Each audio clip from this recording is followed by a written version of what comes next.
നമ്മൾ ഈ വീഡിയോയിൽ ഡിസ്കസ് ചെയ്യാൻ പോകുന്നത് ഒരു അൽഗോരിതമാണ്. നമുക്കൊരു ക്വസ്റ്റ്യൻ തന്നിട്ടുണ്ട്. ശ്യാം, ഒരു ഹിസ്റ്ററി പ്രൊഫസർ, അദ്ദേഹത്തിന് percentage increase in population of our country per decade കണ്ടുപിടിക്കണം. ഫസ്റ്റ് ഡെക്കാർഡും ലാസ്റ്റ് ഡെക്കാർഡും ഉള്ള പോപ്പുലേഷൻ അറിയാം. അങ്ങനെയാണ് എങ്കിൽ എത്ര പെർസെൻറ്റേജ് ഇൻക്രീസ് ഉണ്ടായി എന്നുള്ളത് കണ്ടുപിടിക്കണം. ഓക്കെ, അപ്പം നമുക്ക് പെർസെൻറ്റേജ് ഇൻക്രീസ് കണ്ടുപിടിക്കാൻ നമുക്ക് ഫസ്റ്റ് ഡെക്കാർഡും ലാസ്റ്റ് ഡെക്കാർഡും അറിയാമെങ്കിൽ അതിൻ്റെ ഡിഫറൻസ് അല്ലേ, population at the beginning of decade minus population at the end of the decade divided by population at the beginning of decade into 100 എടുത്താൽ മതിയല്ലോ. ഇതാണ് അതിൻ്റെ ഫോർമുല.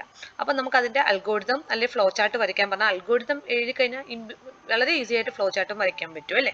അപ്പം നമ്മൾ ആദ്യം സ്റ്റെപ്പ് 1 നമ്മൾ എന്ത് ചെയ്തു, സ്റ്റാർട്ട് ചെയ്തു. ഇനി നമ്മൾ ഫസ്റ്റ് ഡെക്കാർഡ് പോപ്പുലേഷൻ അല്ലെ ഇനീഷ്യൽ പോപ്പുലേഷൻ എന്താണെന്നുള്ളത് ഒരു വേരിയബിളിലോട്ട് സ്റ്റോർ ചെയ്തു, that is P1. Last decade population P2 എന്ന് പറയുന്ന ഒരു വേരിയബിളിലോട്ട് സ്റ്റോർ ചെയ്തു.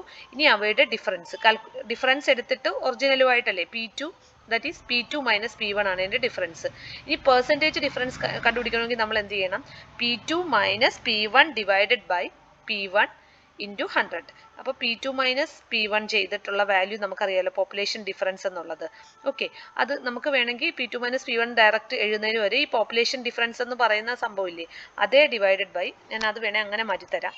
പോപ്പുലേഷൻ ഡിഫറൻസ് ഇവിടെ നമ്മൾ എന്ത് കൊടുത്താൽ മതി, population difference divided by P1 into 100 ചെയ്യുക.